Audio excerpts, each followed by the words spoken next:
आप देख रहे हैं जन धमाका न्यूज। मैं आपका अनुसंवाददाता आर के रोशन किशनगंज बिहार से। आज हमारी मौजूदगी ठाकुरगंज नगर पंचायत में है, जहां पूर्व मुख्य पार्षद प्रमोद चौधरी के द्वारा नगर के हाट में हो रही निर्माण दुकान और शेड पर लगाए गए आरोपों को सुनते हैं, क्या कहते हैं वो। चलिए मिलते हैं पूर्व मुख्य पार्षद प्रमोद चौधरी जी से।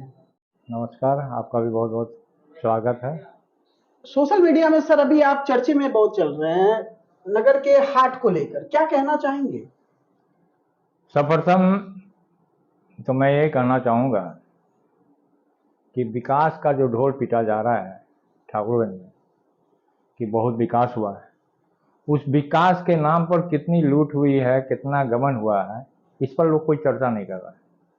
जब ये मुद्दा मेरे द्वारा जब जिला 20 सूत्रीय क्रियान्वयन समिति के बैठक में उठाया गया, जिसमें उन्होंने हाट के सौंदर्यीकरण के एवज में दुकानदारों का जो एक प्रतिनिधि मंडल मुझसे मिला, उन्होंने कहा कि हम लोगों के द्वारा दुकान आवंटन के नाम पर रुपया मांगा जा रहा है।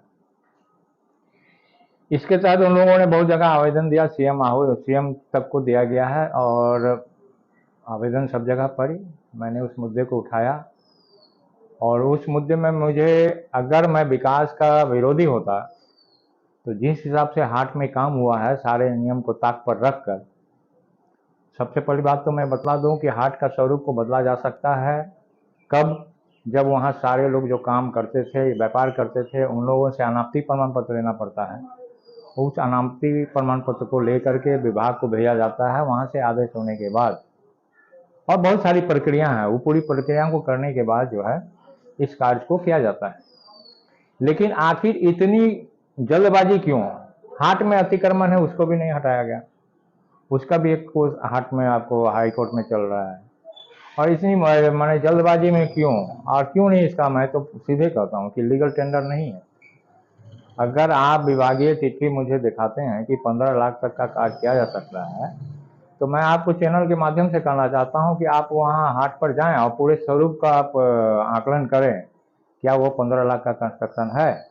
अगर 15 लाख का कंस्ट्रक्शन ऊपर नहीं है तो वहाँ उसका टेंडर होना चाहिए था, संवेदक का नाम होना चाहिए था, पहले ही आपको पेपर में ये अनाउंसमेंट होना चाहिए था कि किसको किस आधार पर दुकान मिलेगी, नहीं मिलेगी, कितना स्क्वायर फीट में कितना पैसा देना पड़ेगा, नहीं देना पड़ेगा, सारा एक जो प्रोसेस होता है वो देना।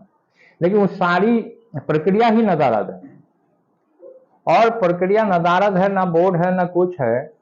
और लोगों ने इस विश्वास के साथ अपने दुकान को वहां हटाया बिना नोटिस का कि बनने के बाद जो है हमें दुकान मिलेगी। लेकिन जब मोटा मोटी 70-80% दुकान बंद हो गई, तो उसके बाद आ गई कि नहीं भाई अब इतना इतना पैसा लगेगा, जैसा दुकानदारों ने कहा।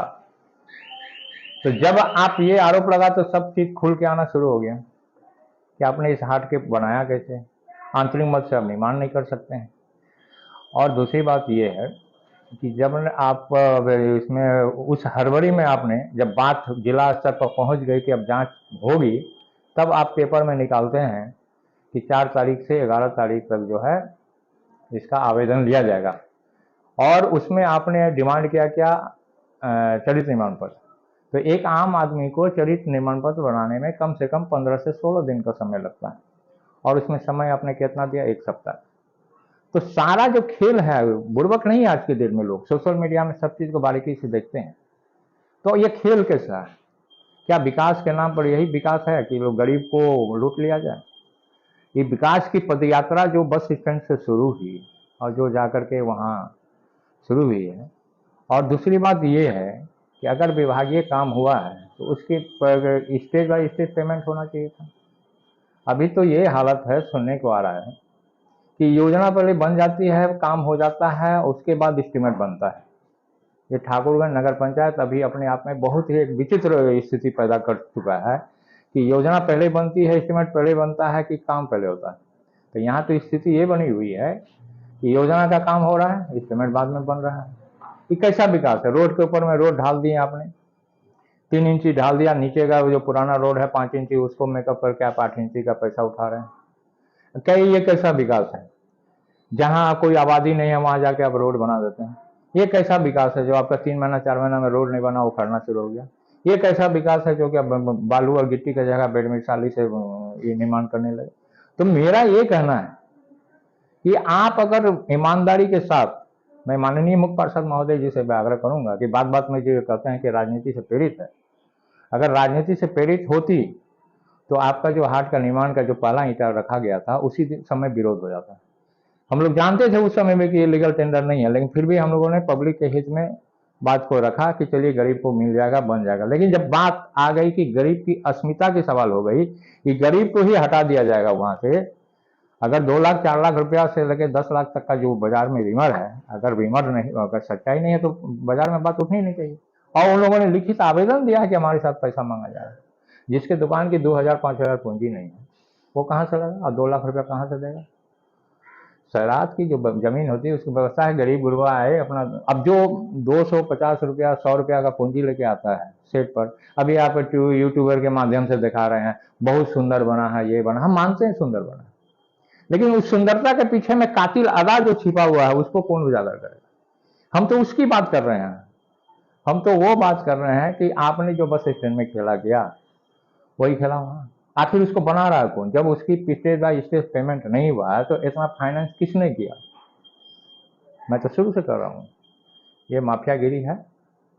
और जब बात उठी है विकास पर तो मैं माननीय मुख्य पार्षद से जी आपके चैनल के माध्यम से कहना चाहूँगा कि आपने अगर ईमानदारी के साथ ठाकुरगंज के विकास जनता के लिए किया है तो आप अनाउंस कीजिए या प्रेस विज्ञप्ति रिलीज कीजिए कि हम हर जांच के लिए तैयार हैं, या मैं खुद जांच कराऊंगा। अगर उसमें आप सही पाए गए तो मैं आपके चैनल के माध्यम से करता हूं कि मैंने जो आरोप लगाया है अगर वो गलत साबित हो गया तो मैं सार्वजनिक मंच से माफी मांग लूंगा कि मैंने गलत आरोप लगाया था, और सक्रिय राजनीतिक जीवन से मैं संन्यास ले लूंगा। इससे ज्यादा और कुछ नहीं करना चाहूंगा। धन्यवाद। आपके द्वारा सर एक बोर्ड की राशि का भ्रष्टाचार भी बोला गया था, घोटाला की गई है, उसका क्या ये अगर ये चलता फिरता वो उदाहरण है, अगर मैं इस चैनल में माध्यम कर दूं तो शायद लगता है कि कल से बोर्ड लगना शुरू हो जाए।